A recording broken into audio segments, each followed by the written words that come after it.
Morning, everybody. 8:10 a.m., June 6th. What a day in the markets yesterday. What a day. Had a trend day higher. Um, Started off with some weakness in the morning and open with those news events. And especially in the NASDAQ. NASDAQ didn't fill its gap. Let me see if I'm lying to you here. Yeah, it never filled the gap. That's bullish, right? Hung over that 20 the most traded price of the month, and the ES actually opened above the most traded price of the month, went down, hit demand zone, and then the rest of the day, everybody knows what happens. It's exploded higher, and not even the whole market was strong. It doesn't matter though. Technology was right. That's what moves the markets. Okay, that's the bottom line. I can even show you internals here of the day yesterday. Let's go into that real quick. Just to show you, financials off the open was negative. Staples was negative. Energy was negative. However, look at the top four sectors. The only one, financials, was basically flat. But Infotech was up 1.42%. And look right there, 30.6% of the market in the SP 500 is XLK. Healthcare was up, right? That's 12%. And then consumer discretionary was up and communications was up. Now, this actually came on late with Meta and Google. So, this all that matters is the tech was up 1.42. That's going to move the market. That's how the market works. That's why you got to look at that and really see what's leading the market. Okay? Now, welcome to my channel. My name is Steven Gonzalez. I use market profile and volume profile to find structure in the market, along with supply and demand, gamma exposure levels, anchor view ops, and the most traded price of the year, the month, the week, and the preceding day. All helps me find structure in the market. All right. I just showed you internals, which I look at while the market's open to see what's under the hood. Okay. But every day I do this at 8:10 a.m. I go over yesterday. I go over current news, leaders, laggards, go over daily charts. Then I go into scenarios around 8:30. And that's basically what I do every day. And if you join me, you basically get a summary of what's going on from yesterday and what's going on this morning. Okay. So, if you haven't already, subscribe, set an alert. That would mean a lot. Right? You can also, if you enjoy my content, please give me a thumbs up. And you can always follow me on X. That's at Gonzo719.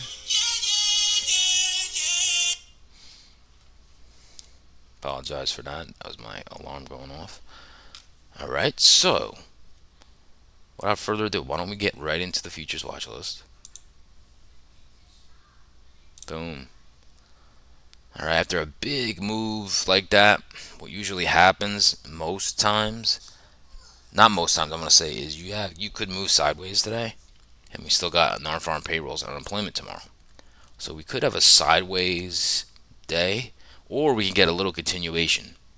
Maybe some FOMO, people going, oh my god, I missed that, right? So why don't we look at what's leading the pack here? That would be silver. Silver's up 1%. Crude's up 1%. The VIX is up 0.48. Nasdaq's up 0.20. The dollar is up 0.07. Gold's up 0.07. This stuff's moving around on me.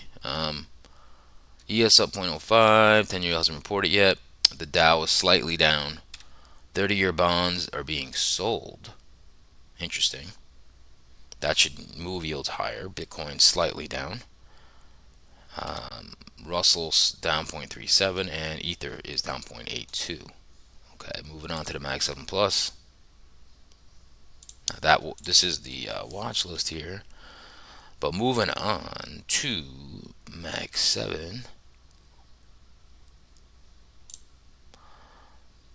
Nvidia is just a monster. That split, I believe, is driving that price. Okay. When it was at 1,000, you own 10 shares. You bought 10 shares at 1,000. You would own 100 shares at 100.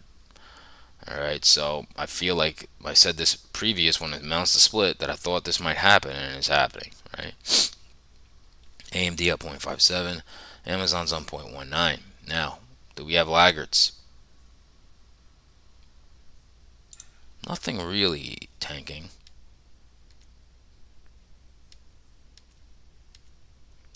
Boeing, Baba, Snow, nothing crazy. All right, moving on. Top sector stocks. All right, loot. We'll get to that. Salesforce up 0.42. Qualcomm's up 0.25. Now, lagger is only Home Depot. Okay, go to my swing list. Very beaten down stock as Lululemon, and they reported good earnings, so they're up 9%. Monster Energy Drink, that's up 4.33. Carvana's up 3.65. Hood's up 3.15. GameStop up 2. Taiwan Semiconductor, PayPal, eBay. Those are the leaders right now on that list. Who's lagging? Whoa, Five Below. Five Below is down 16.48%. Reddit's down. Shopify got a downgrade. Dollar Tree, Riot, AMC. That's what's going on there. All right, let's move on to sectors. Now, yesterday, semis was hot pre-market. Semis are hot again. Up 0.75 with Nvidia. Followed by tech. See, tech's only up 0.02. Nothing else really here. Small laggers, industrials, financials, and real estate, which really doesn't move the market. That wraps up that. Now we can get over to the economic calendar, some news. Today we have jobless claims, really.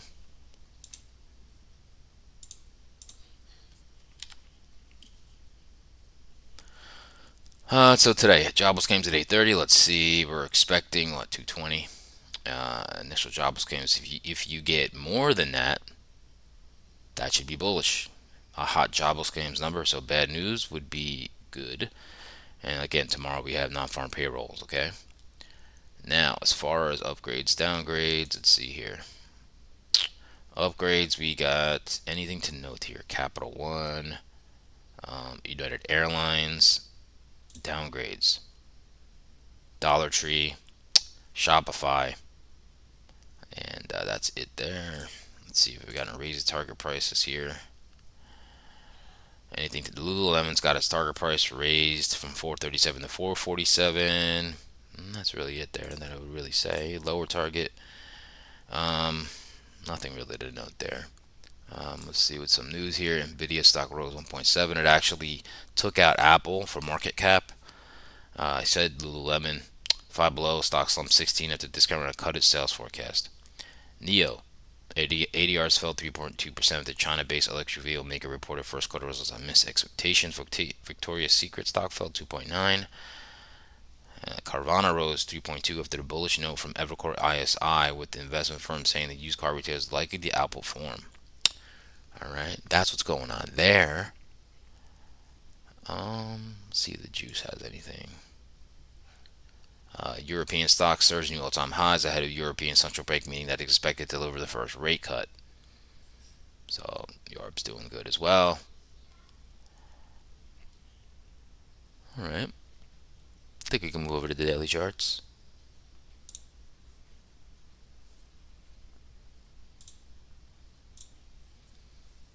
Let's look at that move in SPY.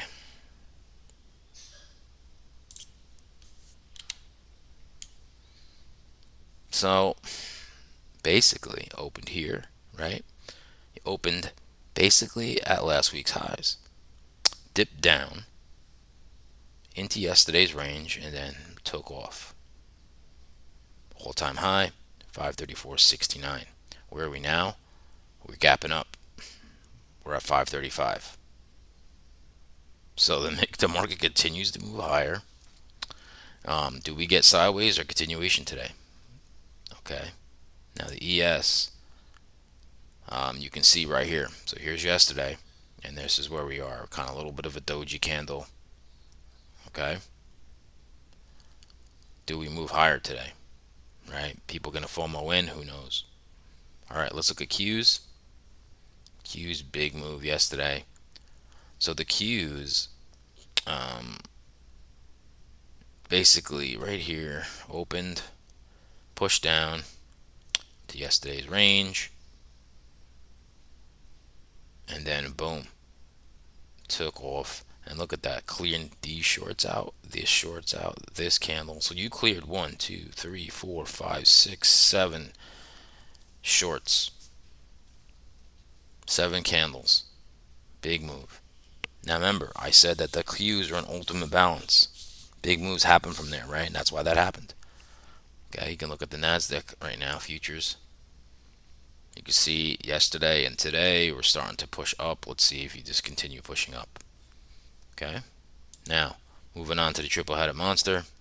That is our VIX, the 10-year yield, and the dollar. Looking at the 10-year yield here. All right, it's kind of moving sideways. So we broke down. Right now, today's kind of moving sideways. Probably going to wait for tomorrow's non-farm payrolls, unemployment. All right, let's check in on our dollar. Dollar really has been in a range. Yeah, see, it's just moving sideways. Probably waiting for non-farm payrolls on unemployment. And the VIX, we're down to 12.69. Continues to fall. Not a lot of fear in this market. All right. Now, we can move on. I'm a little ahead schedule here.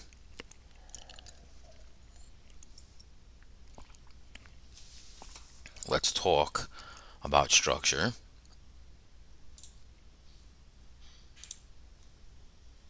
Let's get this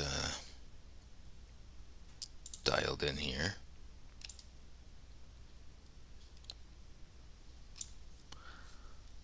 And see what we did here.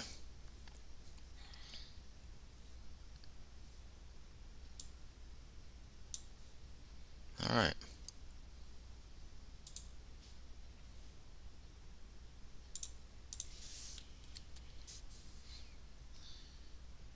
All right, so we are on the ES. And you can see what we did yesterday. Okay, so we opened here, pushed down into this demand. Then we found buyers. And it wasn't super strong at that point. It was actually a little weak when it did this. But then it moved, and as soon as it held above that 20-day, the most traded price of the month, it just started to rip higher, right?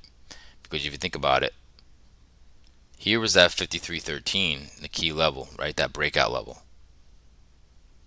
We went into that level, filled the gap, and then that was it. People bought it.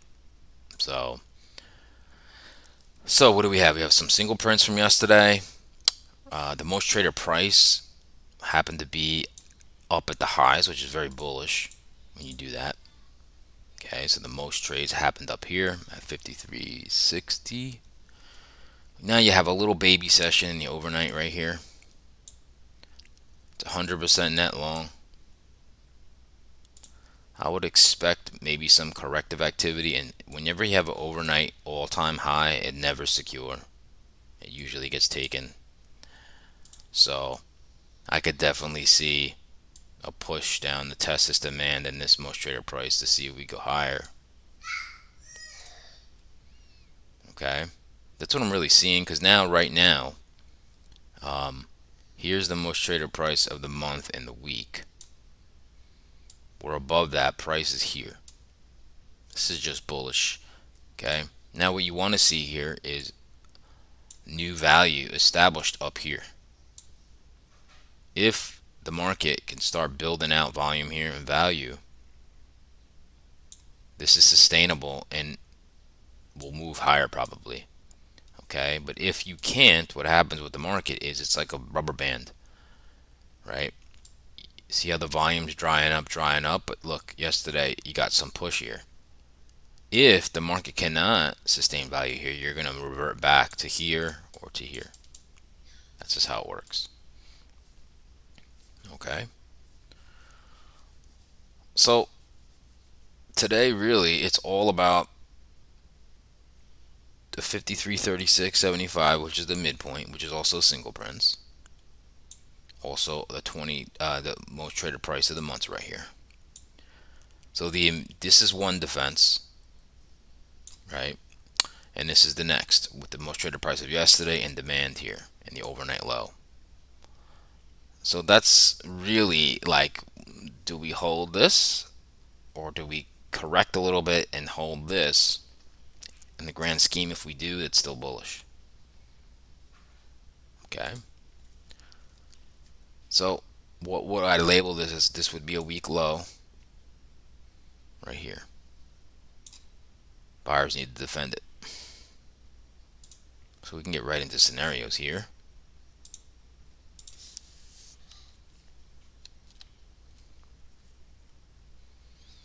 Alright, so if we're a bull, which, I mean, the whole market's a bull right now. Like I said, you need to defend this area. So any dip, so we can move up, push down, and you want to see the market hold this level, then you could go higher to new all-time highs. All right. The only other thing too, if you break this, which I'd expect if you did, you'd get some support around the 50% retracement of yesterday. These little single prints, even if you dip down to here, as long as you did this, you could come back up to at least here and establish value. But definitely this one would be, you could get continuation today. Okay. Now shorts are difficult, especially on all-time highs. Okay, is there possibilities? Always. I mean, you'd really have to. I mean, one thing that would probably work, but I would like to see, is you push up into the supply zone. Maybe get some resistance to your lower high, lower high. You're going to at least get this move.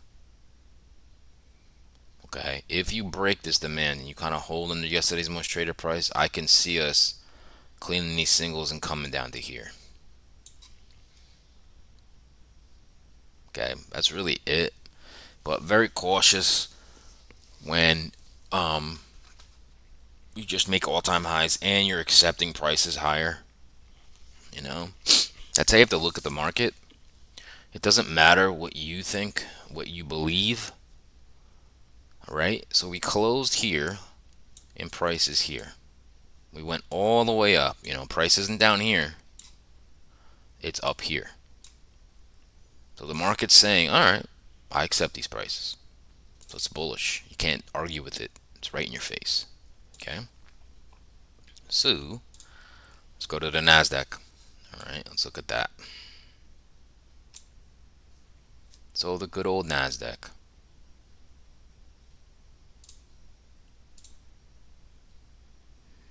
Let's look at structure together. All right, so we got our profile here. Now remember what I said yesterday. Ultimate balance. I said big moves. I didn't expect that yesterday, but I said big moves happen away from ultimate balance. And what happened was, kind of had this, I guess they call it an exhaustion gap. Look at all these highs, right, where shorts were, right here. So when we, in the overnight, right here, closed up here, you were already over that. So all shorts were underwater off the open. So probably what happened when the market opened here and it pushed down, these guys covered, right? And once, and look, the most traded price, ironically, is down here of the day. Once you did that, wham, it just spurred buying. Okay, you have more single prints in the NASDAQ here and here. That's emotional buying, right? So, what else do we have here? Now, in the overnight, you have a different looking profile a little bit. 100% net long.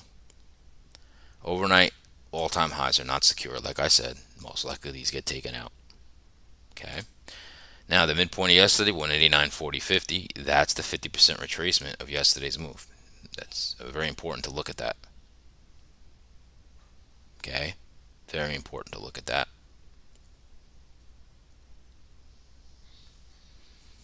So it's pretty much the same game plan.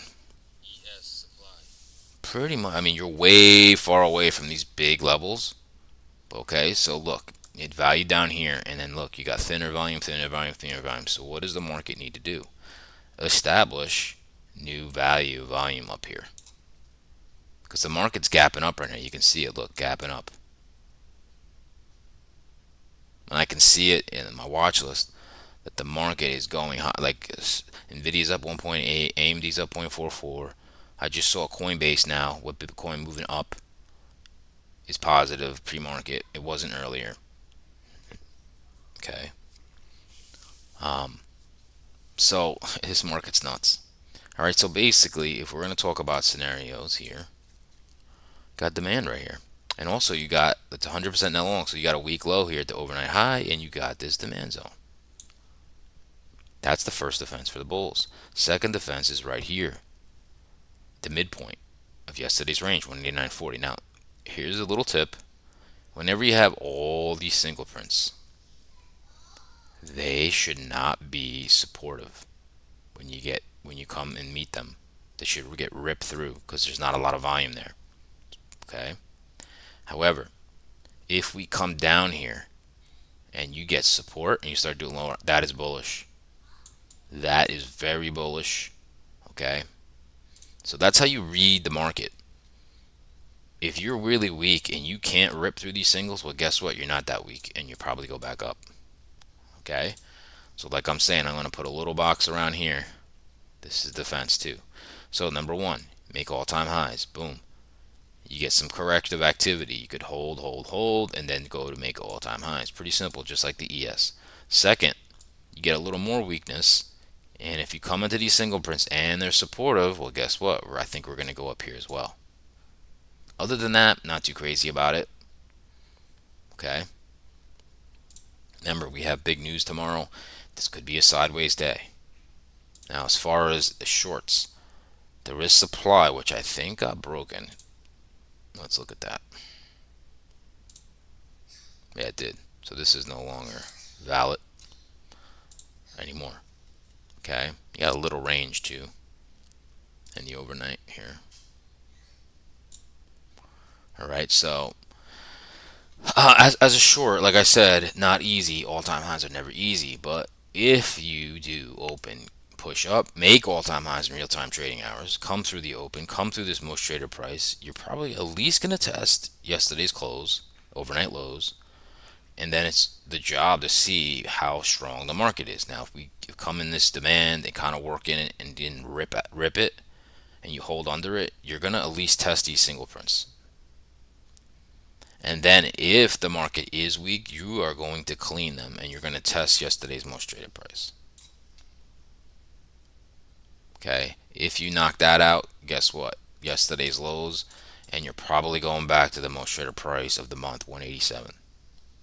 I don't know if that happens, but it could. This is not good structure right here. It's not good foundation, these single prints. However, I don't think this is likely today, but hey, I've been surprised many times in this market. Okay, many times. Okay. Now I showed you guys yesterday all the indexes in the and that was at the most traded price, and then like I said, they just explode from there. So let's look at the Russell. The Russell's lagging here, but look at the most traded price of the last year.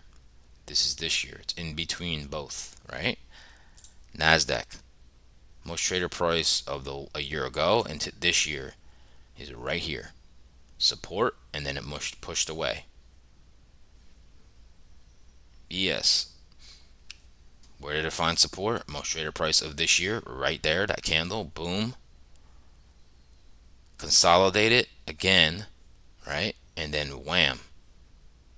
So it just keeps happening with everything. Now look at crude. Crude, this is the most traded price of this year, which is 78.02. And this is the most traded price of a year ago today. So if I would have to guess with crude, we're probably going to go back here. It's a magnet. Okay, it's kind of bottoming out here. And look, this is a large node from the past. Okay, it's kind of holding this, and people are now okay. Take profits, and I might thinking about putting some kind of option trade on here and to target this area. Okay. All right. Well, that wraps up everything today. Hope everybody enjoyed it. Right. And if you did, I do this every day at 8:10 a.m. Please subscribe, set an alert. Okay. Hopefully, I mean, I would love to have something like this every day that I can listen while I'm having my coffee and get the gist of what's going on in the market. Right. You just listen to me. That's all you have to do. And then you can give me a big thumbs up. I'd be much appreciated. Okay. You could also follow me at X at Gonzo719. Okay. So that's it for today. Um, Hopefully everybody stays green today, and we got big news tomorrow. So if you don't hear from me for the rest of the day, I'll catch everybody tomorrow.